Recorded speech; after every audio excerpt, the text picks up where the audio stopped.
a network of private collectors and offshore accounts where the proceeds from these secret sales were allegedly funneled.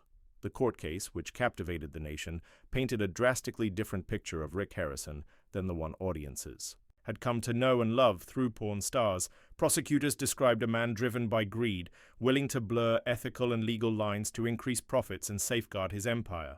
They argued that behind Rick's sharp business acumen and folksy television charm was a calculated operation meant to evade taxes, deceive the public, and exploit the very historical legacy he once claimed to honor. Testimonies from key witnesses, including former employees, forensic accountants, and cultural artifact experts, were devastating. One particularly damaging revelation involved a series of emails between Rick and a European intermediary discussing the illicit acquisition of artifacts from war-torn regions, including manuscripts, relics, and antiquities believed to be looted from national museums. These items, according to the prosecution, were smuggled into the U.S. under falsified manifests and then sold through a shadow inventory, never recorded in official books, and often sold to wealthy private collectors for millions. In his defense, Rick maintained that he had no knowledge of any illegal activity, insisting that he relied on staff and third-party appraisers to verify the legitimacy of all transactions.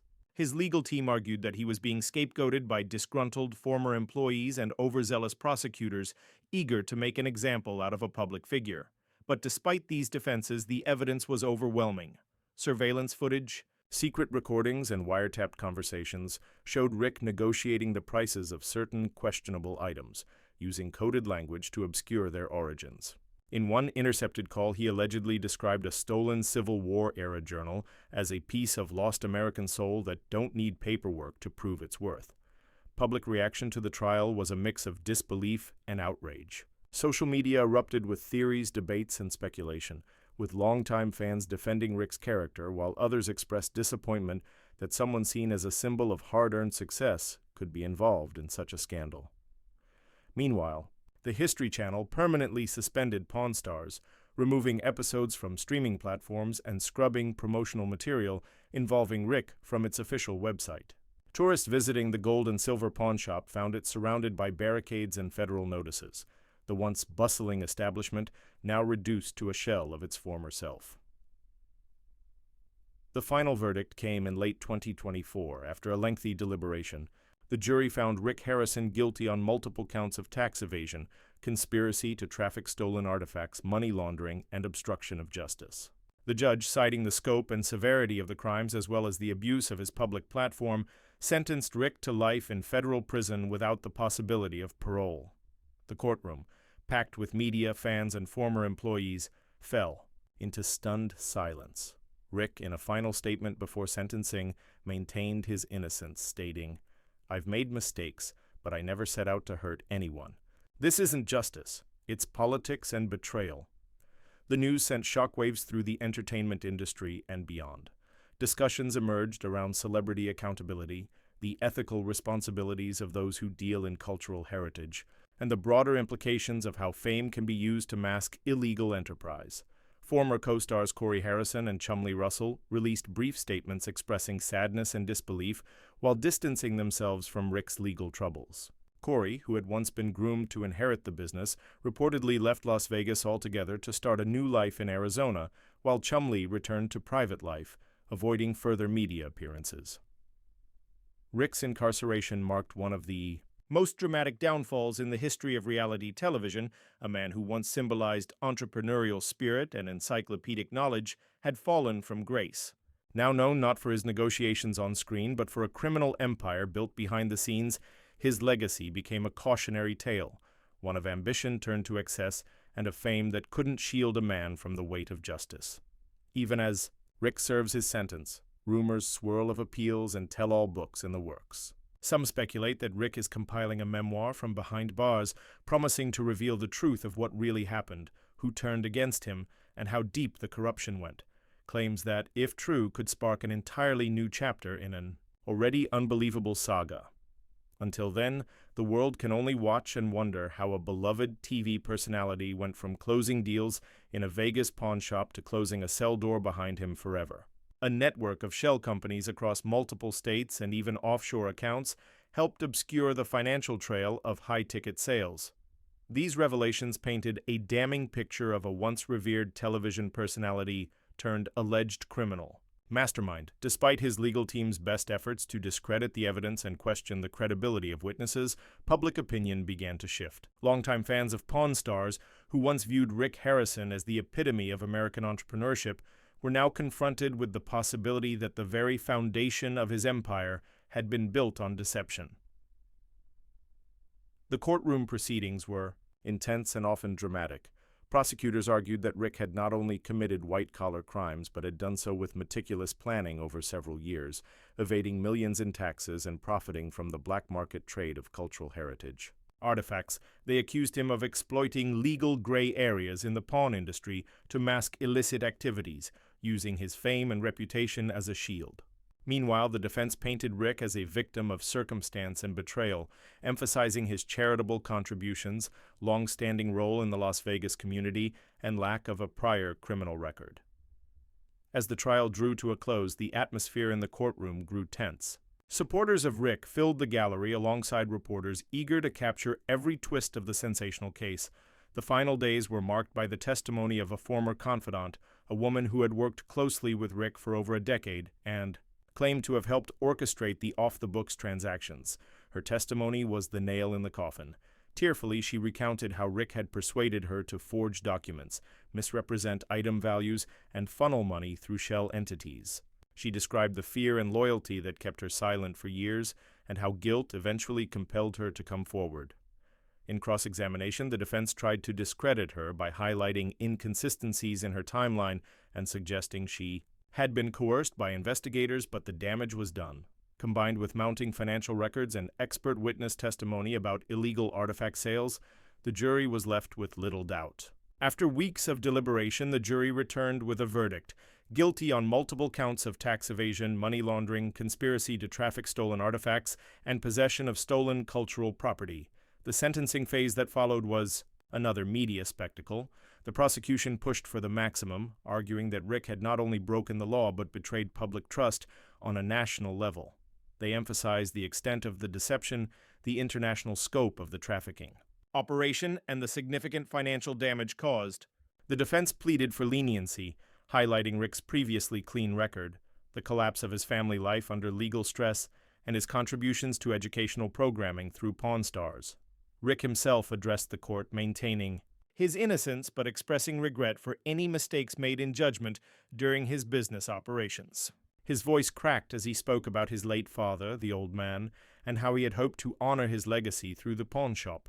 But the judge, unmoved by the emotional appeal, issued a scathing rebuke.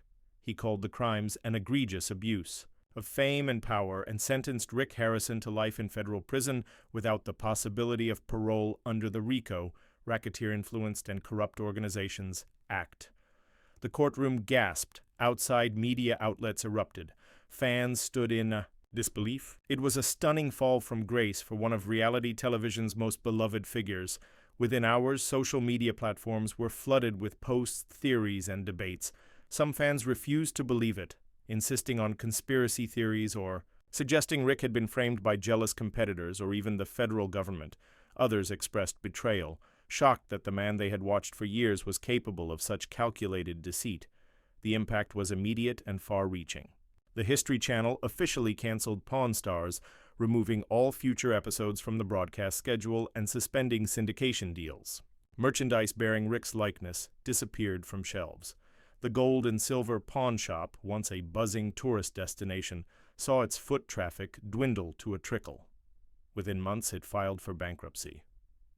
Corey Harrison attempted to keep the business afloat, but eventually closed the doors permanently, citing irreparable damage to the brand. Chumley, who had faced his own legal troubles prior, publicly expressed his sadness over Rick's sentencing, but declined further comment. Other reality stars who had appeared on crossover episodes kept their distance, unwilling to be associated with the scandal. The fallout extended beyond the entertainment industry. Cultural institutions that had worked with Rick on appraisals or donations began reviewing their inventories for questionable items. One museum in Texas discovered that a Civil War-era sword donated by Rick had in fact been listed on an international stolen artifacts database. It was returned to its rightful owner in France, prompting further investigations into Rick's past dealings. International watchdog groups praised U.S. authorities for cracking down on illicit artifact trafficking and used Rick's case as a cautionary tale for other high-profile collectors. Meanwhile, government agencies strengthened regulations around pawnshops, antique dealerships, and private collections of cultural property.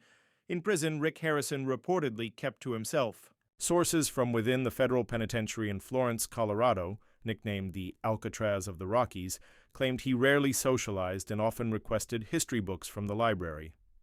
Retreating into the same quiet study that had defined his childhood, letters from fans poured in, some expressing support, others disappointment. Rick was said to read them all. According to one former inmate, Rick began working in the prison library and started drafting a memoir tentatively titled The Rise and Fall of Rick Harrison. Whether it will ever be published remains unknown, but the rumor alone sparked interest from publishers and media outlets eager to capitalize on the sensational story. Rick's family continued to live with the stigma. His son Corey gave a rare interview months after the sentencing, expressing his heartbreak and disbelief. "This wasn't the dad I knew," he said. "He taught me to work hard, be honest, and do right by people. I don't understand how we ended up here." Corey also revealed that the family had cut ties with some former employees who were involved in the whistleblowing and testified against Rick. "They betrayed us," he said, though he admitted that if Rick had done what the court believed, then perhaps they had no choice. Deanna, Rick's third wife, filed for divorce shortly after the trial and has since moved out of state, avoiding the spotlight. Former customers who had once proudly displayed their appearances on the show began removing memorabilia from their homes. YouTube channels that had built content around Pawn Stars either pivoted or shut down entirely. The show's fan community fractured, with online forums turning into battlegrounds of speculation, defense, and vitriol. Despite everything, a small contingent of diehard fans continues to believe in Rick's innocence. Some launched petitions demanding a retrial, while others created online campaigns to free Rick Harrison, suggesting he had been the victim of federal overreach or a targeted campaign against wealthy public figures. But legal experts argue that the evidence against him was overwhelming and the conviction unlikely to be overturned. Appeals were filed but quickly dismissed, citing the thoroughness of the original proceedings and the weight of the evidence. Still, the question remains. How did a man who appeared to live by honesty, integrity, and a love for history fall so far? Was it greed, pressure, hubris, or a slow erosion of values in the face of fame and fortune? Rick Harrison's story now serves as both a cautionary tale and a complex study in human ambition. A man who once educated millions on history is now etched into it, not as a scholar or businessman, but as a disgraced icon whose empire crumbled under the weight of his own actions.